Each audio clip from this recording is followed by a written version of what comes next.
Al Jazeera podcasts. Today, are U.S. federal immigration agents operating as secret police? This is not law enforcement. This is becoming an American Gestapo. Agents routinely conduct violent arrests without identifying themselves. Lawmakers and even the FBI say it needs to stop. So why is it happening anyway? I'm Natasha del Toro, and this is The Take.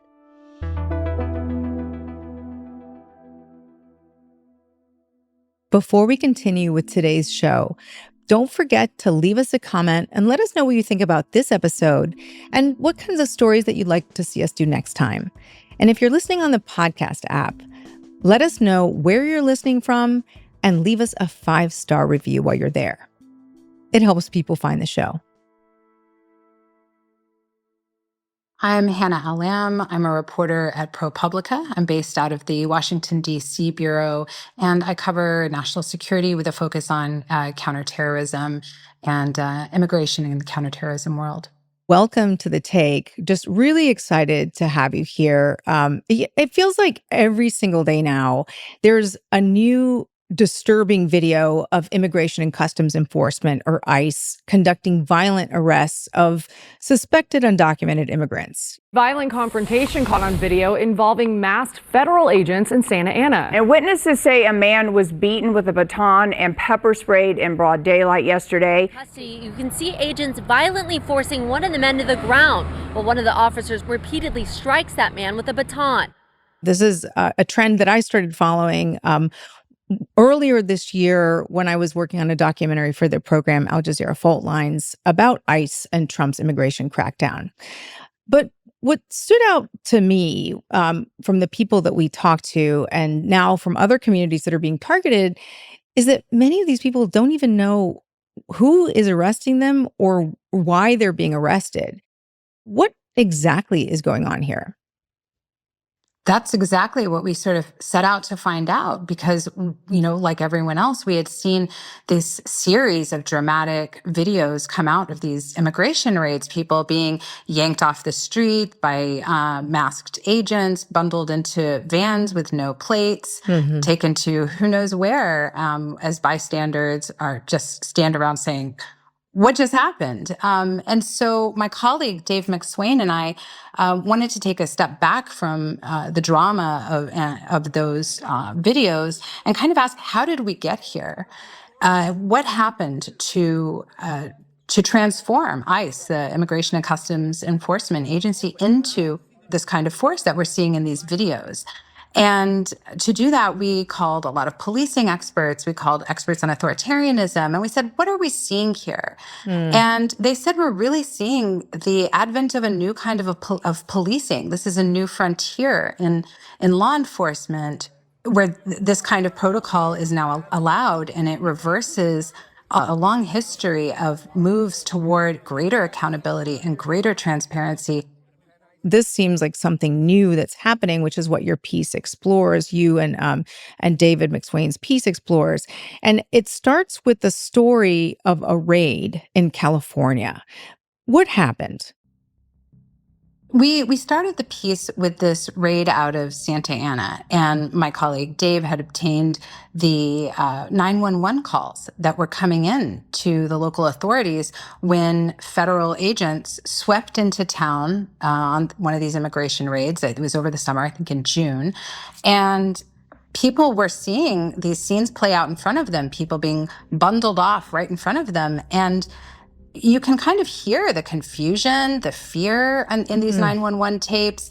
People are saying things like, what kind of police go around with no tags? Hey, I just saw a guy getting bundled into the back of a van and it doesn't say ICE. And I remember this one man said, do we just run from them? Just people calling 911 to ask, what do we do? Because like he said, they hadn't seen this kind of force in this kind of conduct on the streets before, with people, sort of being bundled into cars and driven off in the middle of the day. So this was very frightening. Some local officials in Santa Ana followed up on these residents' concerns. They asked, what can we do? Can we do a no masking ordinance? Can we force them to stop this, and they were told no. These are the federal authorities. They come in, and this is their protocol. Hannah, I guess my question is, is this legal? Like these masked agents coming in with plain clothes in unmarked vehicles? Well, there's the legality and then there's the optics, right? So on the legality part, of course, the Department of Homeland Security, which oversees ICE and other immigration authorities, they argue that it is legal. Homeland Security defends this practice, and they push back on any characterization of a secret police force or a shadowy police force. And they say, look, the masking is necessary because we've seen a sharp rise in attacks on our agents and facilities. And there have been some well-documented attacks. Stop trying to fight this president and this administration on every turn and restore law and order. That's all that we and these brave men and women of ICE are trying to do. But the people who are studying, the broader pictures, the issue of police and public trust and law enforcement, they see something very different happening. And whatever the courts decide, and the legality is being hashed out in the courts as California and other places push back and they are trying to set some parameters through the courts. While that legal part is playing out, we are still left with the optics. And so people who study democratic backsliding toward authoritarianism, people who study security forces in repressive states, they say this is a dangerous move toward authoritarianism, and this is the kind of thing we just don't have in the United States traditionally. They see the advent of what they have called an unaccountable and unfettered national police force that operates in near total anonymity on the orders of the president. And to a lot of people, that crosses a bright red line in the United States. I'm just curious, though, is it unprecedented? Again, for me, it seems very new. For other people that I've talked to that cover immigration, it seems very new. But is this sort of an unprecedented thing in the United States? Well, there was one federal judge looking at these court challenges about on the legality issue, who issued a really blistering critique in his ruling. It went viral. This is a Reagan appointee to the federal bench. That's interesting. Yeah, Republican appointee. So, and he was just blistering in his ruling, saying this is not the United States. Masks are the domain of sort of scoundrels and the Ku Klux Klan, and that has no place in our state and our policing as we try to build public trust and accountability.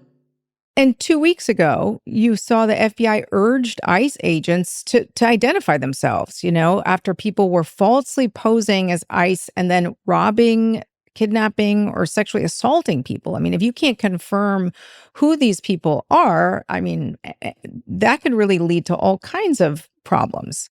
Yeah, that was a really interesting acknowledgement from the government. Basically, I think the publication Wired first published it. It was this FBI bulletin acknowledging, noting these at least 5 incidents where imposters posed as immigration agents, presumably for nefarious reasons.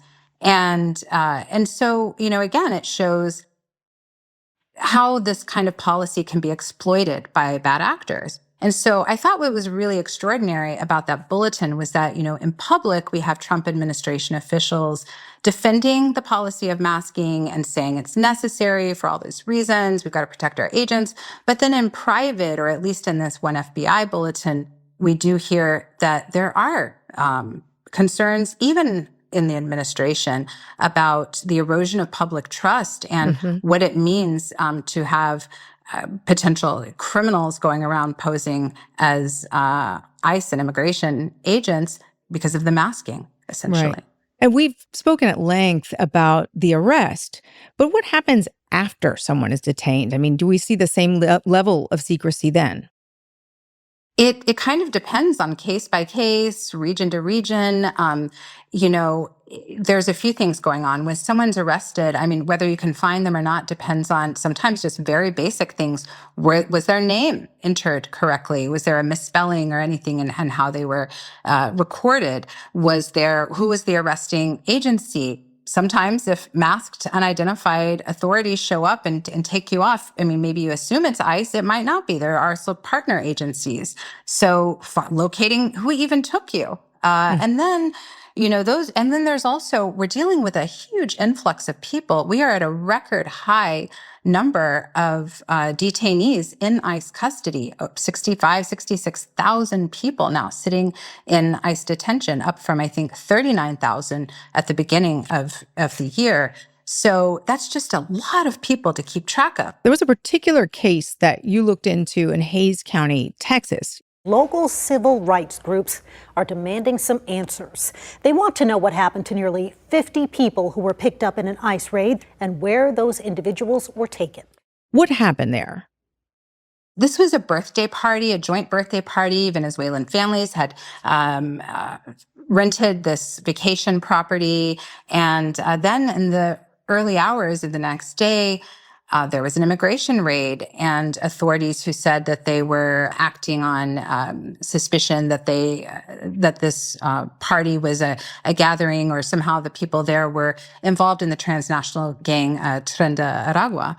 And so that was the justification for this raid. They hauled off nearly 50 people, including 9 children, 9 minors. They arrested kids at this birthday party. They took everybody into custody, almost everyone. And it took weeks, I think even months, for everyone to be sort of tracked down. I'm not sure that everyone is actually accounted for, because people had different statuses, different, they were taken to different places. They have different attorneys. It was just sort of a logistical nightmare for immigration attorneys trying to find these folks, represent them, see that due process is playing out. And then we spoke to a local official there in Hays County 6 months after the raid, who told us he still has no idea about, where exactly everyone is.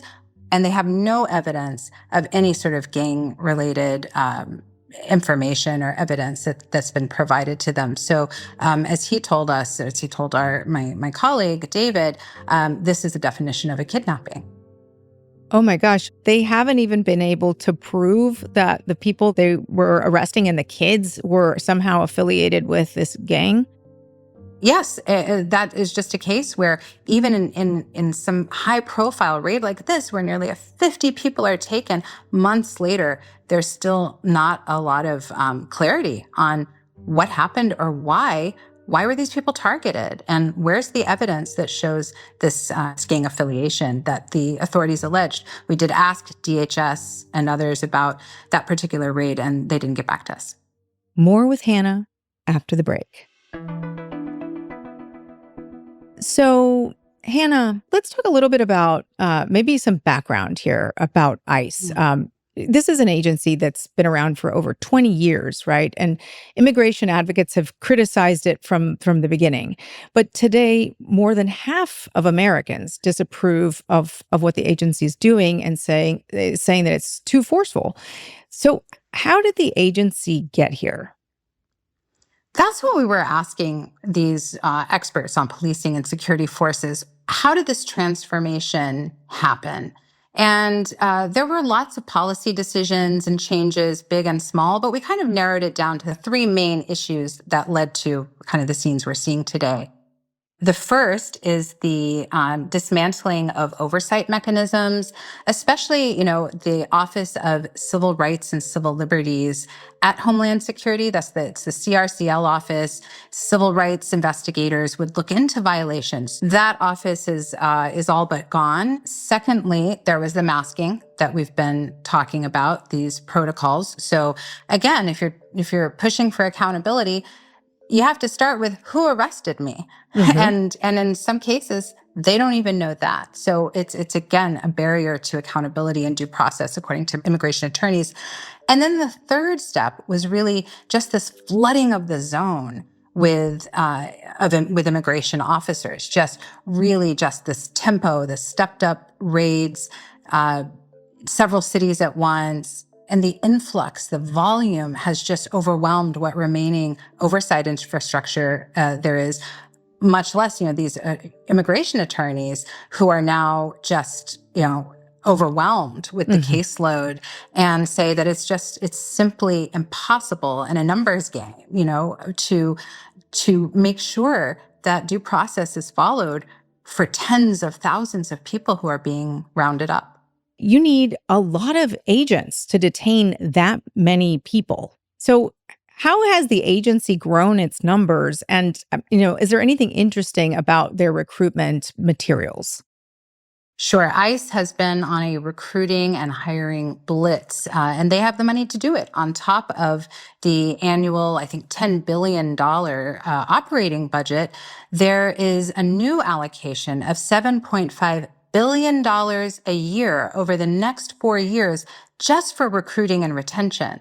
So in this agency's recruiting push, they have dropped educational standards. They have dropped requirements related to age and experience. And so they're really trying to get people in uniform and out on the street. And even veteran ICE agents and Homeland Security personnel, they say, this makes me really uncomfortable. We like to keep up to professional standards, and we're worried that so many new recruits with an abbreviated training period, a dismantled oversight system, this sounds like a recipe for some problems. And so even within law enforcement communities, there's concern there. Then you get to the messaging of the posters and these recruiting, memes and images. And those have come under fire. People who study white nationalist propaganda, researchers who study white power movements, they have been very concerned about the tone and the imagery in a lot of the ICE recruiting messaging.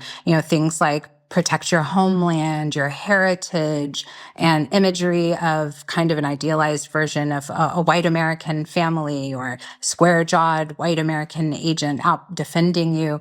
And, they say that this plays into tropes of, related to the conspiracy theory that white people are being replaced, and, all of these other sort of far-right and white nationalist propaganda, basically, that is echoed in some of these materials, according to people who study them. So, Hannah, there's been a lot of scathing language used by officials to describe ICE. You have U.S. Representative Jasmine Crockett from Texas that's compared it to, quote, slave patrols. You also have the mayor of Chicago, Brandon Johnson, calling it secret police. Now, you've actually been a foreign correspondent in the Middle East and in some countries that do actually have secret police. So I'm curious, how much water do these comparisons hold? Well, I think it's very jarring for Americans who haven't had that, experience of living in a place where authorities can sort of roam the streets and come right up to you and say, show me your papers. I saw someone online, on a social media post saying, oh my gosh, we've become a show me your papers country.